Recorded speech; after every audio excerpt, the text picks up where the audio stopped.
Hey guys, a very good day to one and all. Today is 18th April, and do you know what day it is? Yes, it's Good Friday, but coincidentally, it is also World Heritage Day.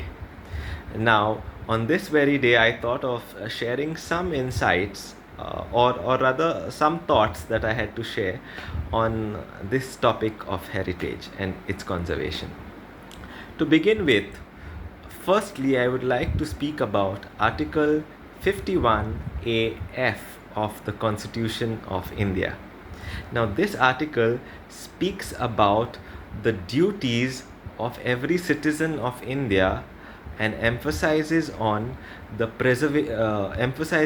duty of every citizen to value and preserve the rich heritage of India's composite culture. Now, clearly, it mentions that about the composite culture of the country, which means, what is the meaning of composite? It means that it is not one culture but different cultures that make up the country. So, when we talk about heritage conservation, we need to put it in our heads that we shouldn't be biased uh, about particular cultures or some traditions and some heritage. We should look at all heritage of this country with one eye and treat every aspect and every beat of all the heritage of every community equally. So that is what is important. Look up to people who would treat a church, a temple, a mosque, whatever, be it Ambiachen Sasav or beef rolad or your biryani or your sheer kurma, whatever, it is all part of the diversity and has to be preserved as such and has to be appreciated also. So, because that is what makes us unique as we are a diverse country, and that is the beauty of India, right? So, that is one thing I would like to say. Because interestingly, once what happened is there was this renowned history teacher in Goa who came and told me, Fraser, you should stop eating beef. And I was like, okay, uh, are you really a history professor? And if you really consider yourself to be a heritage enthusiast, isn't beef forming a part of the culinary heritage of the nation? So, is this right on the person's part? Not at all. So, these kind of people should not be given much importance. Look at people who appreciate and value and understand the significance of the diversity in the country. The second part I would like to talk about is um, India, as we see of late, is fighting to get in a lot of antiquities that are originally Indian but today outside the country, which is a very good thing, no doubt. But India, as on date, has tons on tons and tons of heritage that is just left to rot. It is not taken care of, and rather it is being destroyed systematically, both by the layman in India and the government. Look around, so many trees being chopped off every day, so many historic buildings being brought down. Just have a look in Goa. The government is in for bringing the double trekking and huge projects which would pose a negative impact on several heritage monuments. So, is this what we speak about and pledge to take care of when we take our pledges on different days?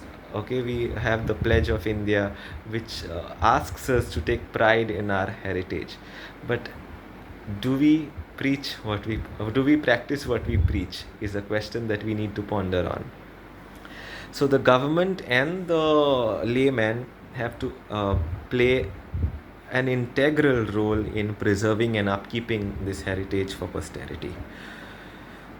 It all starts at home.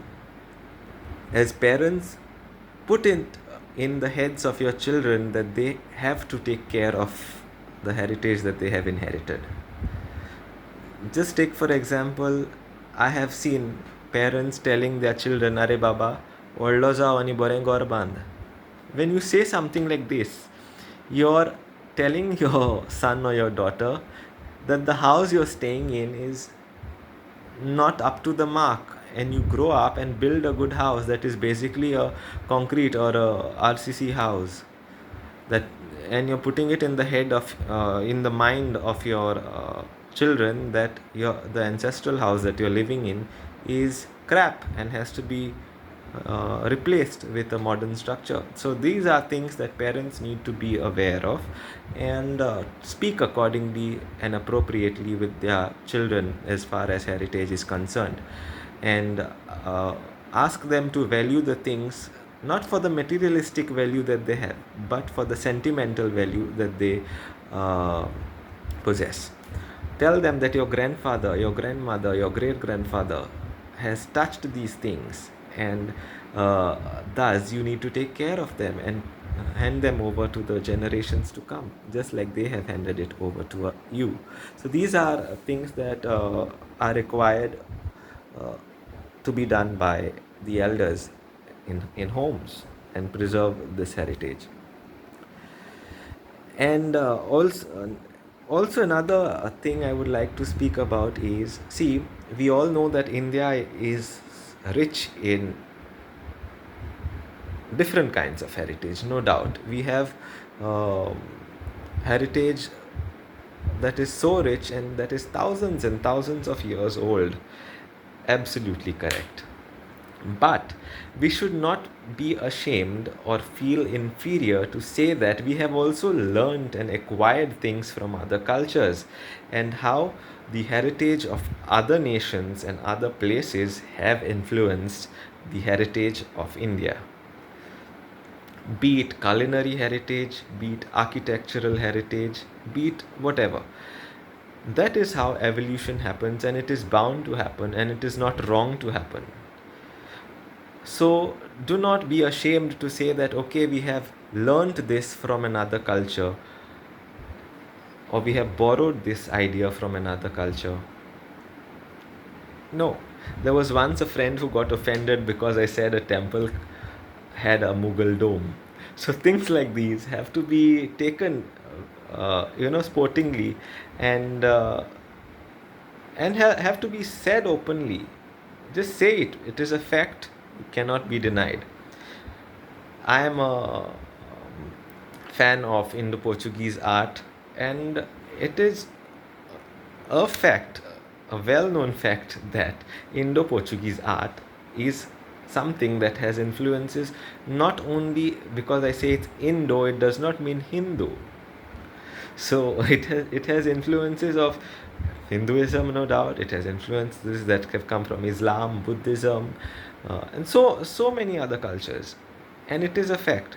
So say it with pride and acknowledge the fact that our culture is influenced by different other uh, cultures from across the globe. It is not wrong to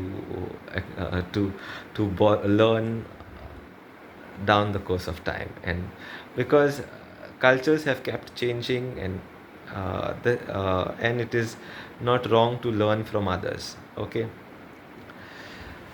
coming to another aspect that I would like to highlight. Now, heritage can be tangible, intangible, both of which have to be preserved. Some things like your music, this is something that you cannot touch, yet it is part of heritage, even these stories. So, uh, if a song has to survive, it has to be sung. You cannot keep a song in a museum, you cannot keep a hymn in a museum. So, sing these traditional pieces, narrate these traditional stories for them to be carried on down the generations, be it religious, be it secular, be it whatever. But these things have to, if they have to be living, they have to be practiced in day to day life, or because these are living antiquities, as I call them. Okay. Now, again, when it comes to heritage, there are some aspects that may not be so favorable to society. When it comes to these traditions which are not so good, it is necessary that we discontinue with certain traditions, but before we discontinue, it is a must that we document them so that they are not forgotten forever. So the good traditions have to be carried ahead, the bad ones have to be stopped. We just cannot say that okay, it's a tradition, it's heritage, and we just have to continue it blindly. Some traditions are really not good for the future. For example, discarding damaged or broken religious idols or statues. This way, we are just wiping off a slice of heritage, that is the artistic heritage or sacred art. We just do away with because it's damaged. Okay, this is one thing that I would like to say. Another example of a tradition that's a culture, part of culture that is not so good is treating men superior to women, also ill-treating widows. So things like these have to be changed. Now you can't say that it is heritage and carry ahead with it, so go ahead with it. Okay, so take pride in your heritage, no doubt. What is bad, discontinue. What is good, carry it ahead. And don't forget who you are. And all this tangible and intangible heritage makes us what we are and gives us our identity. So carry it ahead and take pride in all of it.